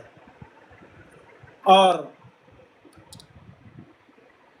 ایک اور روایت اس کے بعد والی، اس کے اندر ہے کہ بھائی آئین کی اولاد صرف غالب رہنا چاہتی ہے، وہ چاہتے ہیں کہ سب کے سامنے ہم کھڑے رہیں، بڑے معتبر ہم ہوں اور لوگ ہماری سنیں، لیکن امام نے کہا اس طرح ہم ہونے نہیں دیں گے۔ اور جو اس کے بعد 339 روایت 239 روایت، اس کے اندر امام نے ابو حنیفہ اور زرارہ کو دونوں کو ملا کر بات کی ہے۔ تو اب ابو حنیفہ بھی ورنہ تکیے والی روایت میں چلا جائے گا اور سکہ ثابت ہو جائے گا شیعہ مذہب کے مطابق۔ مسلمانوں کے اعتبار سے تو وہ سکہ ہے، لیکن شیعہ مذہب کی بات چل رہی ہے کیونکہ وہ مجتہد اور فقیہ ہے۔ اور اگلی روایت اسی سند کے ساتھ ہے، امام فرماتے ہیں لا یموت زرارۃ الا طائعا، او زرارہ اللہ کرے گا تو ہلاک ہو کر مرے گا۔ یعنی اتنا بڑا اس نے اماموں کو تنگ کیا تھا کہ زرارہ تو ہلاک ہو کر مرے گا۔ اور امام نے فرمایا ما ھذا زرارۃ من البدع علیہ لعنت اللہ، زرارہ نے جو بدعتیں گھڑی ہیں نا، میں اللہ سے دعا کرتا ہوں اللہ تو زرارہ پر لعنت بھیج کہ وہ بدعتیں گھڑ رہا ہے، بدعتیں گھڑ رہا ہے، بدعتیں کر رہا ہے۔ اور اس سے بڑی کون سی بدعت ہوگی کہ عقیدے کے معاملے میں اس نے شیعہ مذہب کو جو اماموں کے بارے میں خدائی منصب دیا ہوا ہے، یہ زرارہ اور ابو بصیر کا کام ہے سب سے بڑھ کر۔ اور اگلی روایت میں صاف الفاظ میں پھر امام نے 3 مرتبہ لعنت کی ہے، لعن اللہ زرارہ، لعن اللہ زرارہ، لعن اللہ زرارہ، زرارے پر اللہ کی لعنت ہو، زرارے پر اللہ کی لعنت ہو، 3 مرتبہ امام نے نام لے لے کر امام نے زرارے پر لعنت کی ہے۔ اور اگلی روایت 243 ہے، اس کے اندر ہے امام نے کہا استطاعت کے بارے میں جو زرارہ بیان کر رہا ہے وہ نہ میرا دین ہے نہ میرے ابے کا دین ہے، یعنی ہم اس سے بری ہیں، یہ زرارہ اور اس کے باپ کا دین ہے، ہمارا دین نہیں ہے، ٹھیک ہے۔ اگلی روایت کے اندر ہے کہ زرارہ اور جو اس کے ساتھی ہیں وہ مرنے کی بڑی تیاری کر رہے ہیں، جھوٹی باتیں بیان کر کر کے۔ اگلی روایت جو ہے اس کے اندر ہے کہ زرارہ جب آئے گا تو امام نے اس کے اوپر آیت پڑھی کہ وَقَدِمْنَا إِلَىٰ مَا عَمِلُوا مِنْ عَمَلٍ فَجَعَلْنَاهُ هَبَاءً مَنْثُورًا، زرارہ کے عمل ہبائے منصور ہوں گے۔ ہبائے منصور ہے نا، یہ جو ہوا لگتی ہے تو پھر کپاس اڑتی ہے، اس کے ذرات اڑتے ہیں، زرارہ جب قیامت میں آئے گا تو اس طرح اس کے اعمال ذرات کی طرح اڑ جائیں گے، کسی کام کے نہیں ہیں۔ اگلی روایت کے اندر بھی یہی بات ہے، ہاں، لیکن اگلی روایت کے اندر ایک اور بات ہے، لیکن اس میں زرارہ وغیرہ کا ذکر نہیں ہے۔ اس کے اندر ہے کہ امام نے جب اس طرح کے لوگوں کے اوپر لانتے جانتے کی تو ایک بندہ آیا، حضرت میں ان کو زکوٰۃ دوں جن پر آپ لانتے کرتے ہیں؟ تو امام نے کہا کہ ان کو زکوٰۃ دیا کرو۔ اور اس میں زرارہ کی بات نہیں ہے کہ یہ زرارہ کے بارے میں ہے یا نہیں ہے، اس بارے میں یہ روایت ساکت ہے۔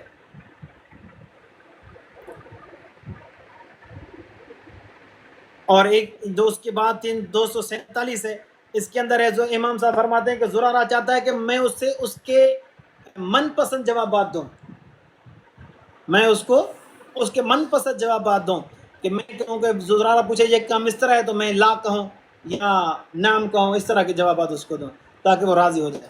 نہیں ہونا چاہیے اس طرح. اور اگلی جو روایت ہے 248، اس روایت کے اندر زرارہ جو ہے نا امامت کے بارے میں شک رکھتا تھا. کسی آدمی نے اس کو کہا کہ آل محمد کی مدد کرے گا، تو زرارہ نے کہا اگر وہ مفترض و طاعت ہے تو مدد کروں گا، اگر اس کی طاعت میرے اوپر فرض نہیں ہے تو میری مرضی ہے، مدد کرو، اس کی نہ کرو میری مرضی ہے. تو اس کا مطلب اس کو شک تھا کہ کون مفترض طاعت ہے، کون مفترض طاعت نہیں ہے. پھر اگلی روایت کے اندر بھی کوئی زرارے کی تعریف وغیرہ نہیں ہے جو 249 ہے. اور اگلی روایت 250 ہے، اس میں اندر بھی امام نے کہا کہ نہ میرا یہ دین ہے نہ میرے آبا و اجداد کا دین ہے، یہ یہودیوں والی بات کر رہا ہے. اور اگلی روایت ہے 251، اس روایت کے اندر احمد بن علی وہ اپنے باپ علی بن یقین سے کرتے ہیں، لیکن احمد بن علی جو ہے وہ مجہول راوی ہیں. صفحہ نمبر 35 المفید کا اس کے اندر یہ لکھا ہوا ہے. اس کے اندر یہ ہے کہ زرارہ جو جعفر صادق کے مرنے کے بعد اپنے بیٹے کو بھیجا کے جا کر پوچھ لے کہ عبداللہ امام ہے یا ابو عبداللہ کا بیٹا جعفر صادق کا بیٹا کاظم امام ہے. لیکن کیا کریں، وہ آتے آتے رستے میں پہنچنے سے پہلے ہی زرارہ مر گیا. اور یہ اس روایت کا احمد بن علی راوی ضعیف ہے، تو گویا کہ اس روایت کے مطابق زرارے کا عقیدہ جعفر صادق کے بعد کون سا امام ہے اس پر ثابت نہ ہو سکا. اور اس کے بعد 252 والی روایت ہے، اس کے اندر ہے کہ وہی بات ہے جو پہلے جمیل بن دراج سے نقل ہوئی کہ ہم زرارہ کے ارد گرد جب بیٹھتے ہیں تو وہ اتنا جبل علم ہے، علم کا پہاڑ ہے کہ ہم بچے لگتے ہیں. اور پہاڑ کا حال یہ ہے کہ وہ امام پر جھوٹ بولتا تھا. اور اگلی روایت ہے 253، اس کے اندر ہے اس کے اندر بھی یہ ہے کہ ابو الحسن امام رضا کہتے ہیں کہ زرارہ کو میری امامت کے بارے میں شک ہوا تھا، لیکن اللہ نے اس کو وہ امامت پھر میری عقیدہ ہبا کر دیا. لیکن بدقسمتی سے یہ اس روایت کے اندر 2 راوی ہیں، وہ 3 راوی تینوں مجہول ہیں. امام زرارہ کی ایمان کی روایت بات چل رہی ہے لیکن وہ مجہول راویوں سے ہے. پہلا راوی احمد بن حلال یہ بھی مجہول ہے، ابو یحییٰ زریر یہ بھی مجہول ہے، اور درست بن منصور یہ بھی واقفی مذہب ہے المفید کے بقول، اور حسن بن علی بن موسیٰ یہ بھی مجہول ہے. اب کیا بچا باقی؟ کل راوی ہیں 5 اور 5 میں سے 4 گئے. اور اگلی روایت 254 ہے، 254 ہے. اس روایت میں بھی محمد بن عبداللہ المسمعی ہے، اس کے بارے میں لکھا ہے کہ یہ مجہول ہے. المفید صفحہ نمبر 547. یہ روایت بھی متن کے اعتبار سے زرارہ کے خلاف ہے. اور اگلی روایت 252، اس روایت کا اگلا راوی محمد بن حکیم ہے، اس کے بارے میں کشی میں لکھا ہوا ہے کہ حکیم فدعوہ، اس کی روایتوں کو چھوڑ دو، اس سے روایت نہ لیا کرو، یعنی یہ روایتوں کو لینے کے قابل نہیں ہے. اگلی روایت ہے 256، اس کے بارے میں یہ ہے کہ زرارہ نے کہا کہ یا امت اشہدی ان لیس لی امام غیر ھذا الکتاب. زرارہ جب بیمار ہو گیا اور سمجھا کہ اب میری موت ہی واقع ہونے والی، بچنے والا نہیں ہوں، تو کہا کہ قرآن اٹھا کر دو. قرآن اٹھایا اور اپنے سینے پر لگایا اور کہا کہ یاد رکھنا اب میرا امام یہ قرآن ہے. یعنی آخر میں عقیدہ امام میں سے ہی پھر گیا، قرآن کو امام مان لیا، اس قرآن کو جس کے بارے میں زرارہ نے روایت نقل کی کہ امام نے کہا یہ قرآن صحیح نہیں ہے، وہ قرآن آخر میں امام بنا دیا. ٹھیک ہے، چلو جی. اگلی روایت ہے کہ زرارہ جو ہے حلال اور حرام میں اپنی رائے چلاتا تھا، امام سے نہیں پوچھتا تھا، اپنی مرضی چلاتا تھا. اور پھر کہتا تھا کہ بہت سی رائے، اپنی باتیں بہت سی ایسی ہیں جو حدیث سے بھی بہتر ہوتی ہیں. معصوم کی بات سے اپنی بات کو بہتر کر رہا ہے، متن کے اعتبار سے بھی خلاف. اگلی روایت ہے 258 والی. اس روایت کے ہے کہ اندر ہے کہ کسی مسئلے پر کسی نے پوچھا کہ یہ روایت تو نے امام سے کی ہے یا اپنی رائے ہے، تو کہتا ہے اللہ برائے، میں اپنی مرضی سے فتویٰ دے رہا ہوں. معصوم کے ہوتے ہوئے غیر معصوم ان کی فتویٰ دیتا تھا، غیر معصوم فتویٰ دیتا تھا لوگوں کو. یہ سچا کیسے ہو سکتا ہے، یہ تو معصومین کا دشمن ہے. اور اگلی روایت 259 ہے، اس کے اندر ہے کہ اس میں تو کوئی تعریف وغیرہ نہیں ہے. بہرحال زرارہ نے پوچھا ابو باکر سے کہ بادشاہوں سے امال سے ہدیے وغیرہ لیے جا سکتے ہیں؟ تو امام نے کہا ہاں لیے جا سکتے ہیں، مال کھاؤ۔ اور اگلی روایت ہے 260 ہے، اس روایت کے اندر ہے کہ محمد بن حمران ہے، اور محمد بن حمران جو ہے یہ ہاں اس کے روایت کے اندر محمد بن حمران یہ سکھا ہے، اور زرارہ کے لیے ابو جعفر نے اس کو کہا کہ زرارہ تو بنی اسرائیلی روایت بیان کیا کر، اسرائیلی روایات بیان کیا کر۔ تو زرارہ تعجب کرتا ہے، امام کہا کیوں تعجب کر رہا ہے؟ کہتا ہے حضرت بنی اسرائیل سے زیادہ تعجب تو والی بات ہے تو ہمارے مذہب میں ہے۔ تو امام نے پوچھا کون سی ہیں؟ تو زرارہ نے کچھ جواب نہیں دیا۔ پھر امام نے کہا کیا تجھے غیبت کا مسئلہ عجب لگتا ہے؟ کہتا ہے جی ہاں مجھے یہ غیبت کا معاملہ عجیب لگتا ہے، یہ کبھی کہتے ہو کہ وہ 70 میں آنے والا ہے، کبھی کہتے ہو وہ آخر میں آنے والا ہے، کبھی کہتے ہو وہ ابھی تو غائب ہے، یار پیدا ہی نہیں ہوا اور غیبت کے تذکرے پہلے سے، واہ کیا شان ہے۔ عجیب بات، تو ہمارے مذہب میں عجیب باتیں ہیں تو بنی اسرائیل روایت کو نقل کرنے کا کیا فائدہ؟ تو یہ بات ہوئی نا۔ اور اگلی روایت ہے محمد بن مسعود سے، اس روایت کے اندر بھی کوئی زرارہ کی تعریف وغیرہ نہیں ہے۔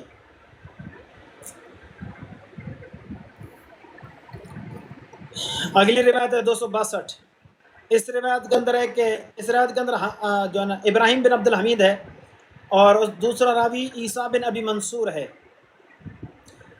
ان کے اندر ہے، اور یہ دونوں راوی ثقہ ہیں، اور اس کے ساتھ ساتھ ہے فضل بن شازان یہ بھی ثقہ ہے، ابن ابی عمیر بھی ثقہ ہے، اور ابو اسامہ شہام اور یعقوب احمر یہ بھی ثقہ ہیں۔ اس میں ہے کہ جعفر صادق نے کہا کہ حاضہ قال ما قال ابی حاضہ قط، کہ ہم نے زرارہ کے حوالے سے جعفر صادق کو ایک روایت بتائی کہ وہ یوں بیان کر رہا ہے کہ مزدلفے میں مغرب نہیں پڑھی جاتی، مزدلفے میں مغرب نہیں پڑھی جاتی، حاجیوں کو نہیں پڑھنی چاہیے۔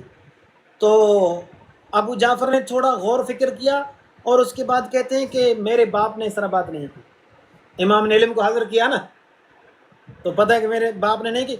کذب الحکم علی علی، اور حکم نے یہ بات حکم نے یہ بات میرے باپ پر جھوٹ بولی ہے۔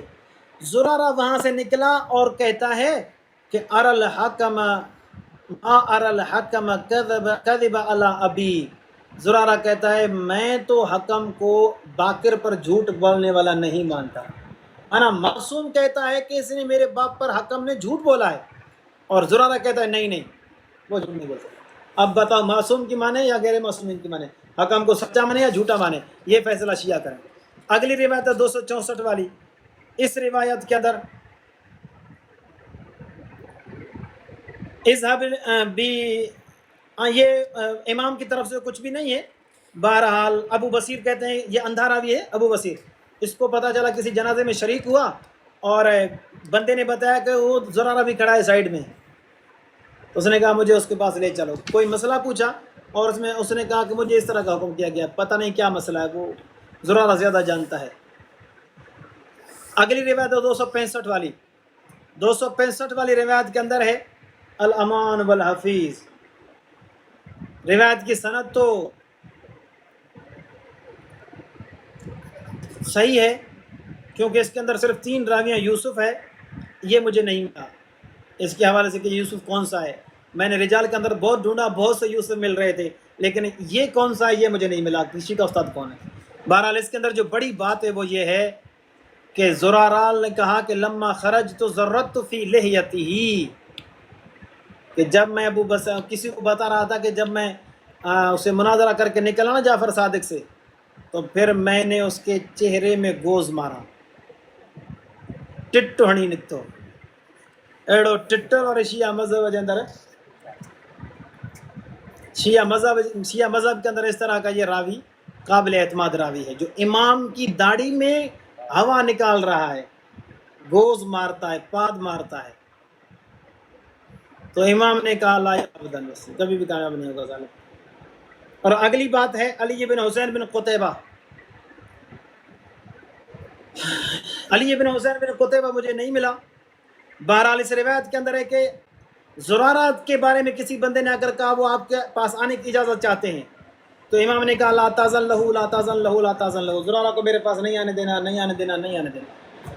اگلی روایت ہے 267، اس کے اندر یہ ہے کہ نعم زرارہ شر من الیہود والنصارى وان اللہ ثالث ثلاثہ، زرارہ یہودیوں سے برا ہے، نصارہ سے برا ہے، اور جو ان اللہ ثالث ثلاثہ کہتے ہیں ان سے بھی زرارہ برا ہے۔ اگلی روایت جو ہے 268، اس کے اندر ہے کہ ایک باندی امام کے سامنے کوئی برتن لے کے جا رہی تھی، اس میں کوئی سامان تھا، اس نے اس کو الٹا کیا تو وہ سارے کا سارا بہہ گیا، تو امام نے کہا اللہ کی قسم زرارہ بھی اسی طرح ہی ہے، زرارہ بھی اسی طرح باندی کی طرح ہی ہے کہ جو کچھ ہم اس کے برتن میں ڈالتے ہیں وہ اس کو الٹا کر کے نکال دیتا ہے، یعنی لوگوں کو جا کر دوسرا بتاتا ہے۔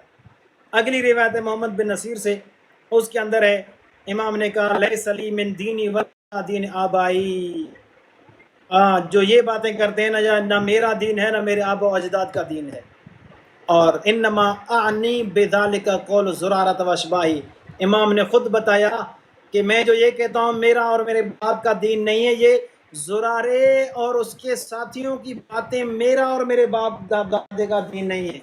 اب وہ روایت اس کے ساتھ ملاؤ کہ اتقیۃ دینی و دین آبائی، تو یہ بھی زرارے نے گھڑا ہے، باقی جعفر صادق کا دین یہ نہیں ہے۔ تو بہرحال یہ تھا زرارے کا حال جو میں نے آپ حضرات کے سامنے 1.5 گھنٹے میں بیان کیا۔ اب فیصلہ شیعہ مذہب کے ذاکرین کریں، لوگ کریں، عوام کریں کہ زرارے کے اوپر جب امام نے اتنی بڑی لعنتیں کی ہیں تو یہ سکہ راوی کیسے بن سکتا ہے۔ اور اب یہ آپ کے حضرات کے سامنے جو ان کے ساتھ گفتگو کرنے والے ہیں یہ ہتھیار ہے کہ جب بھی سند میں زرارہ آ جائے سمجھو وہ روایت کسی کام کی نہیں، یہ تو ملعون بزبان امام ہے، یہ ملعون ہے معصوم کی زبان سے، معصوم کی زبان سے جو ملعون ہو وہ کبھی بھی سچا نہیں ہو سکتا۔ اب اس پر اٹھیں گے بھائی، ایک کباڑیا ہے شہبہ اسفانی اٹھے گا اور اٹھیں گے اور اس کے دفاع میں اٹھیں گے، اور پھر وہ اہل سنت والجماعت کے علماء کو پیش کریں گے، ان کی جروحات کو جو ایک دوسرے کے اوپر کی ہوئی ہیں وہ بھی پیش کریں گے۔ تو ان کا منہ بند کرنے کے لیے ایک ہی بات عرض رکھتا ہوں کہ ہمارے علماء بھی غیر معصوم ہیں اور روات بھی غیر معصومین ہیں، ہمارے علماء نے ان کے ظاہر کو دیکھ کر ان کی ثقافت اور ان کی جرح بیان کی ہے، اور تمہارے ہاں جس کو مجروح کر رہا ہے وہ غیر معصوم ہے اور جو اس کے اوپر جرح کر رہا ہے وہ معصوم ہے۔ اب تم سے میرا یہ سوال ہے کہ جرح میں معصوم کا قول معتبر ہوتا ہے یا غیر معصوم کا قول معتبر ہے؟ اور پھر جرح میں جرح کرے معصوم اور ثقافت بیان کرے غیر معصوم، تو پھر اس وقت ترجیح کس کے قول کو دیتے ہو؟ یہ شیعہ مذہب کا اصول جو ہے نا شیعہ ذاکروں نے مجھے بتانا ہے کہ جب معصوم جرح کرے، اور جرح بھی کم نہیں، کافر کی کرے اور ملعون کی کرے، یہودی نصارہ کی کرے، تو غیر معصوم کی ثقافت اس کے مقابلے میں ٹک سکتی ہے، چل سکتی ہے، یا نہیں ٹک سکتی، نہیں چل سکتی، یہ فیصلہ کر کے پھر مجھے تم نے بتانا ہے۔ اور یہاں پر معصوم نے جرح کیے، اور پھر یہ جو تم تکیے والی چادر استعمال کرتے ہو یہ بھی تمہاری غلط ہے، کیونکہ تمہاری مذہب کی بنیادی کتابوں میں بصائر میں اصول کافی میں لکھا ہوا کہ ہمارے امام عالم الغیب ہیں، دلوں کے راز جانتے ہیں۔ جو بندہ آ کر ان کی محفل میں بیٹھتا تھا بات کرنے سے پہلے اسے کہتے تھے میں جواب دوں اس سوال کا یا تو یہ سوال میرے پاس جو لے کر آیا ہے وہ خود کرے گا۔ اس کا مطلب ہے وہ دلوں کو جانتے تھے۔ جب امام نے کسی پر جرح کی ہے تو دل سے وہ اس کے دل سے واقف تھا، اس کے حالات سے واقف تھا اور اس کی زبان سے بھی واقف تھا، تبھی امام نے اس کے اوپر کھل کر لعنت کیے، کھل کر اس کو کافر اور مشرک کہا ہے۔ تو یہ معصوم کی جرح ہے، عالم الغیب کی جرح ہے۔ ایک پر جرح خدا کرے اور خدا بتائے اور رسول کرے تو وہ جرح اقویٰ ہوتی ہے نا، لیکن ایک جرح غیر معصوم کرے تو وہ اقویٰ اور قوی نہیں ہوتی ان کے مقابلے میں۔ تو تمہارے ہاں خدائی صفات کے مالک ہیں امام، عالم الغیب ہیں، مشکل کشا ہیں، حاجت روا ہیں، انہیں اپنے اچھے اور برے شیعوں کا پتہ ہے۔ یہ بصائر درجات کے اندر باب پورا بندھا ہوا ہے کہ امام کو اچھے اور برے شیعوں کا پتہ ہے۔ تو اس کا مطلب ہے جن کے اوپر امام نے لعنتیں کر کے اپنی محفل میں آنے ہی نہیں دیا وہ سارے کے سارے برے ہیں۔ ایسے بروں کے پیچھے چلنا یہ شیخ صندوق اور شیخ توسی صاحب اور ان کے اساتذہ کا کام ہے، کسی اہل ایمان کا کام نہیں ہو سکتا۔ تو شیعہ مذہب میں بنیادی راوی جعفر صادق کی 4000 راویوں میں بنیادی راوی زرارہ بن عین بن چھنچھن ہے، اور زرارہ بن عین بن چھنچھن یہودی ہے، نصارہ ہے، مشرک ہے، کافر ہے۔ شیعہ مذہب کے اندر اس سے جو کتب اربعہ میں خصوصی طور پر 4500 روایتیں لی گئی ہیں، وہ ساری کی ساری 4,500 روایتیں ضعیف موضوع کسی کام کی نہیں ہیں۔ اور شیعہ مذہب کی عوام کو میں یہی عرض کروں گا کہ آپ بھی غور و فکر کریں، ایسے مذہب پر نہ چلیں جس مذہب کے بیان کرنے والے وہ راوی ہوں جو ملعون بزبان معصوم ہوں۔ معصوم جن کے اوپر لعنت کریں تو تم ان کو اپنا دشمن کہتے ہو، تو زرارے کو اپنا باپ کیوں بنا رہے ہو؟ زرارے کے ساتھ پیار کیوں کر رہے ہو؟ زرارے کو بھی اسی طرح اپنا دشمن سمجھو۔ اس نے تمہارے ساتھ جو دشمنی کی ہے وہ اگر کتابوں کو کھول کر بیان کی جائے تو وہ بہت بڑی دشمنی ہے، اور اس کے لیے کئی دن درکار ہیں اور وہ گھنٹوں کا کام نہیں ہے۔ اللہ تعالیٰ سے دعا ہے اللہ تعالیٰ مجھے اور آپ کو ایسے ملعون، مطرود اور کافر راویوں سے بچائے، اور ان راویوں کی اتباع نصیب کرے جن کو خدا نے ہادی کہا، مہدی کہا، کامیاب کہا، مومن کہا، سچا کہا۔ رسول اللہ کی زندگی میں ہی جن کے کندھوں پر اللہ نے دین کی دعوت کا کام رکھا اور انہوں نے بخوبی وہ کام نبھایا اور کام کیا۔ اللہ تعالی ہم سب اہل اسلام کو ان کی اتباع، ان کے ساتھ پیار اور محبت کرنے کی توفیق عطا فرمائے۔ میری مراد جماعت رسول صحابہ اکرام رضوان اللہ تعالیٰ علیہم اجمعین ہیں، جن کو اللہ نے سچا کہا، جن کو اللہ نے صادق کہا، جن کو اللہ نے مومن کہا، جن کو اللہ نے جنتی کہا۔ وآخر دعوانا الحمدللہ رب العالمین۔ ماشاء اللہ مولانا صاحب بہت بہترین آپ نے آج لیکچر دیا ہے کہ شیعہ مذہب کے بنیاد کو اکھاڑا ہے، بنیاد پہ بات کی ہے کہ جن سے یہ دین لیتے ہیں، جن کو معصومین نے ان کے مطابق دین دیا، ان سے یہ دین لیتے ہیں، ان کے لیے امام کیا کہہ گئے۔ آپ نے بہت زبردست بات کی کہ ان پر لعنتیں کر گئے امام، وہ جھوٹ بولتے تھے، کذاب تھے، خود امام ان سے فرما رہے ہیں، تو ان سے جو دین لیا جائے گا ظاہری سی بات ہے وہ ایسا ہی ہوگا۔ جی جی حقیقت ہے، حقیقت ہے۔ جی ہم ساتھیوں کو آپ بات کریں ایک منٹ مولانا، خبر آپ بات کریں ایک منٹ، میں آ رہا ہوں۔ آپ حضرات نے سماعت فرمایا، آپ ہمارے جو سننے والے ہیں، دوستی ہیں، دیکھیں آپ نے سماعت فرمایا کہ شیعہ مذہب کی جو بنیاد ہے، اب جماعت صحابہ اکرام نے بھی